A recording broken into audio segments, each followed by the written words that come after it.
Alright, so here we are at the range. We're going to do some accuracy testing on our Project 521T. Got a nice variety of 22 ammo here. We'll see what works best. We have a target down there. 50.2 yards, according to my rangefinder. That's good enough for me. We're going to be shooting prone from a bipod, because the whole purpose of building this rifle was to make it a low-cost trainer. So the rifle itself, I've got a couple $100 into. The scope, yes, it is a Leupold VX3 4.5 by 14. I had it laying around. The rifle that it was on was upgraded to a Swarovski, so this one was taking up space. And the big thing about this one is the adjustable objective that will adjust down to 25 yards so that we can shoot it here in the pistol base and not have to worry about going out to the long range steel. I did have it at the steel range last weekend just to do a function test. It was ringing steel at 253 yards with the Federal Auto Match. So hopefully we'll get some pretty good results out of it today. It is only rough zeroed. Since it wasn't working properly and wouldn't go bang every time, I only got a rough zero on it. So we'll see what kind of ammo it likes. Got our cute little magazines here.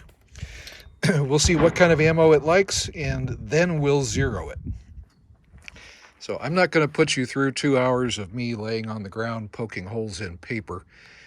So assuming I can figure out how to splice videos together, we'll be back here in a bit with the results. If not, there'll be another video posted. See you soon. Oh, the things I force myself to do for you guys. Okay, we'll do a better job of analyzing this when we get home. But just out here at the range, looks like there's a roller.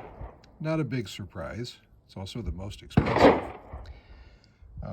This was a pleasant surprise. This stuff is not that bad. It's like $7 a box. For everyday use, yep, we'll probably stick with this one for most of the time. But that looks very promising. Okay, it's time to get nerdy. Let's measure some groups.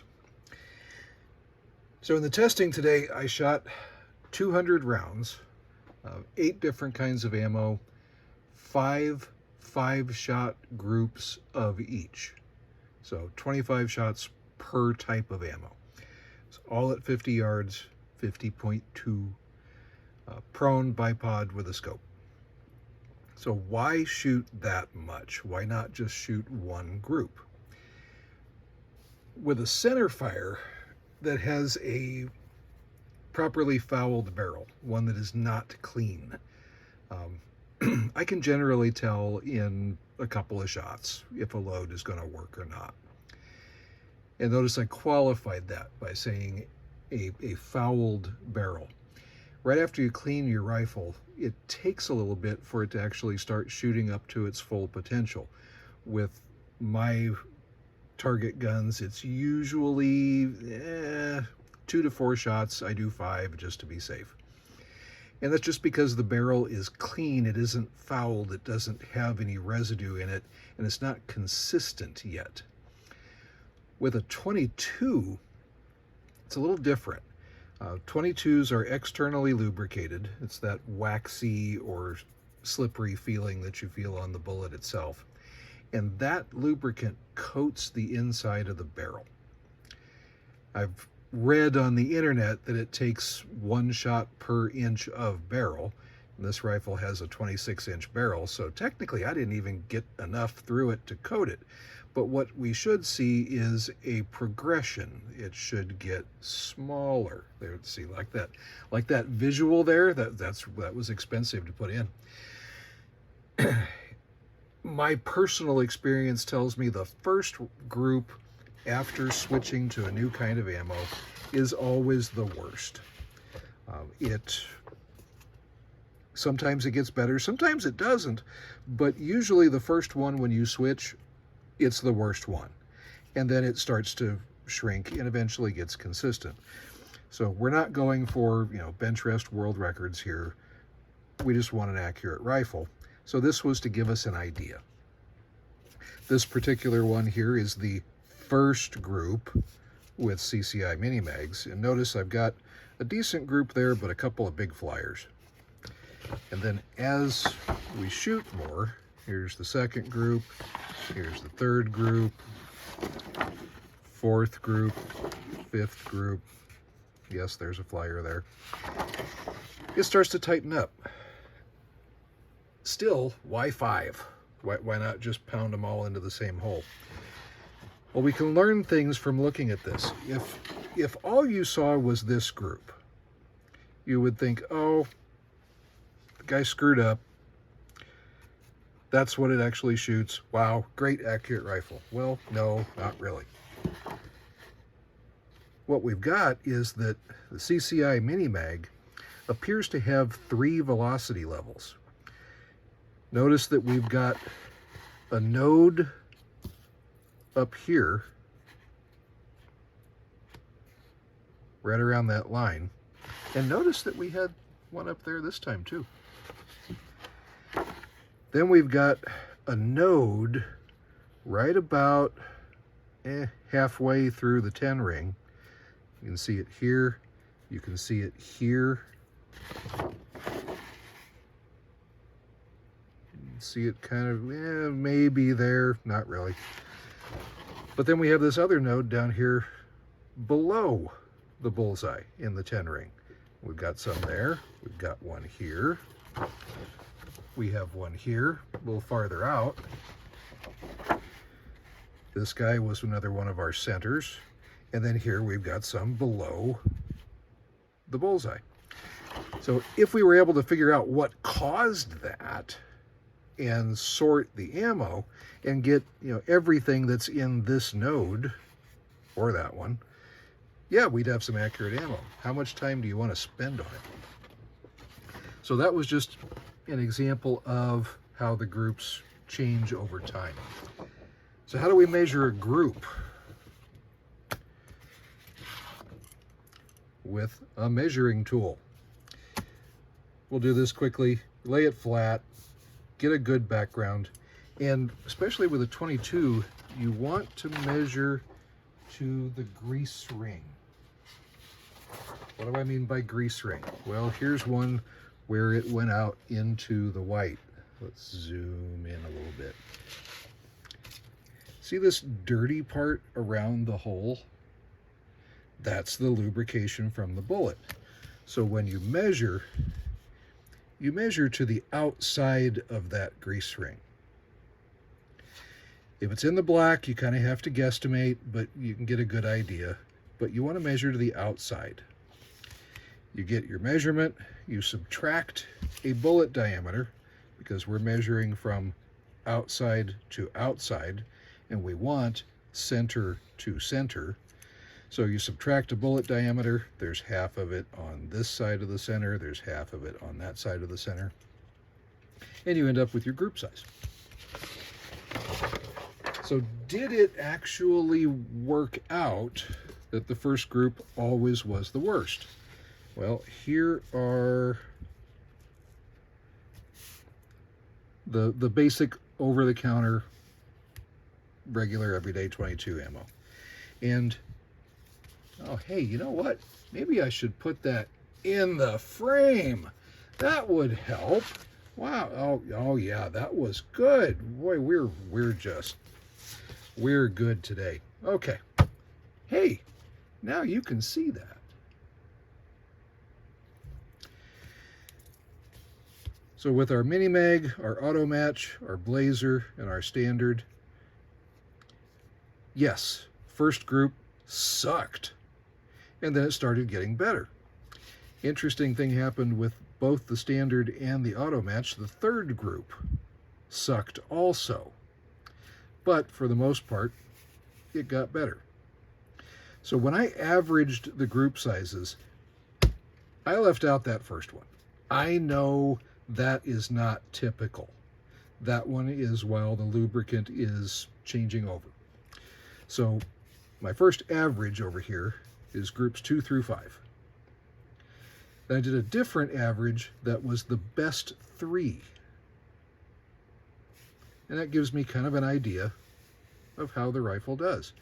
The standout here, the surprise one, was the Blazer, coming in at 0.6 and some change in both of those numbers. Now, its first group, wow, that was bad. But after that, it got very consistent. So there's a good alternative there for some cheap ammo. The standard velocity also was consistent. It had this weird one right here, right in the middle, that was the worst of the bunch. It's like it was okay, then it was okay, and then bleh, and then it went back to being okay again. I don't know, maybe I just had a brain fart. But that's part of why I do this best 3. I would say that the Blazer and the Standard are about equal. So what I really need to do is to go shoot a bunch of both of them, maybe 1,000 rounds of each, and then I'll have an idea. This is a limited sample size. So what do we get from buying the expensive ammo? Does that make a difference? Well, yeah, it does. Let's get that completely in the frame. We're still working on the technical stuff around here. I work on things with hammers. I don't do video. I pound on things. Okay. Expensive stuff. The Ely Club is $8 a box. CCI Standard is about $4. Blazer is $3 and some change. So this is twice the cost. The Wolf Match is $9, $10 a box, depending on where you get it. The Ely Match is, I think, $13, might be $17, have to look. 10X, you're talking $20 a box or more. Is it worth it? Well, yeah, we got some pretty darn good groups here.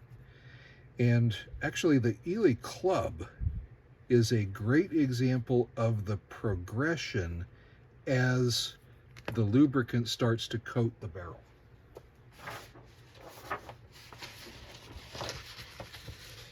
So there is our first group. Okay, couple of flyers. You noticing that trend? Little group, couple of flyers? That happened with the Mini Mag too. Then we have our second group. Getting better, still have a flyer. So now we have 4 that are close. Here we had 3. Now we've got 4 that are close and 1 flyer. And then this happened. Yeah, that's a little kind of a flake of paper there that's sort of flopping. But yeah, that's 5 shots right there. And then that happened. That's 5 shots. And then this happened. That's 5 shots. So it went from kind of all over the place.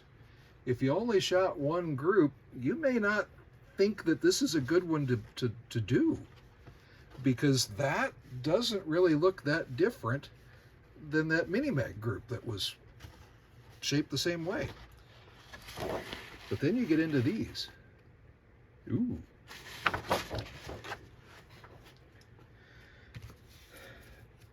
So those were the 2 smallest groups of the day.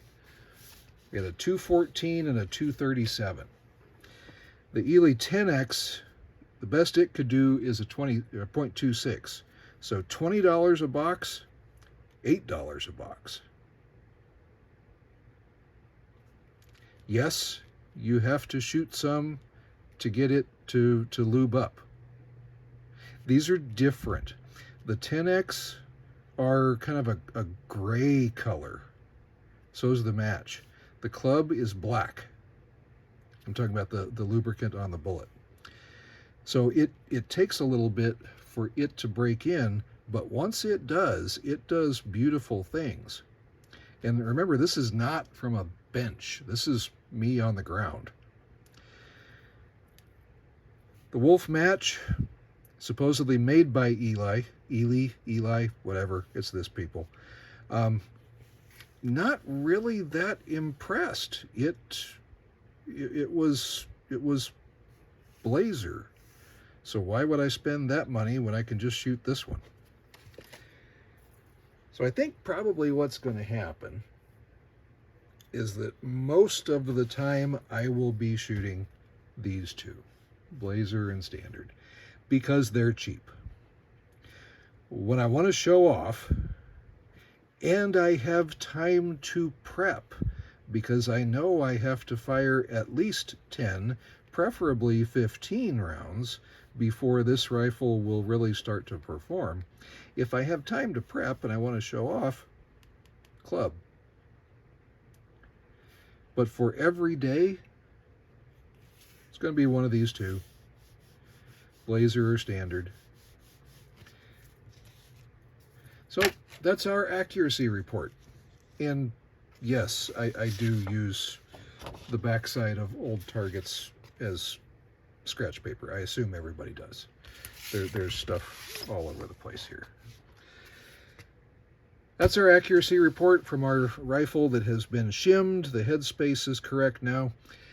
Next project with this one, I need more eye relief. I either need to lengthen the stock or get some extended scope bases and move that scope forward. I am snuggled right up against the end of the scope, and it interferes with the field of view. To shoot these groups, I actually put a towel over my shoulder to artificially extend the stock so that I wasn't hunched up like a monkey with a football. That'll be coming in the future.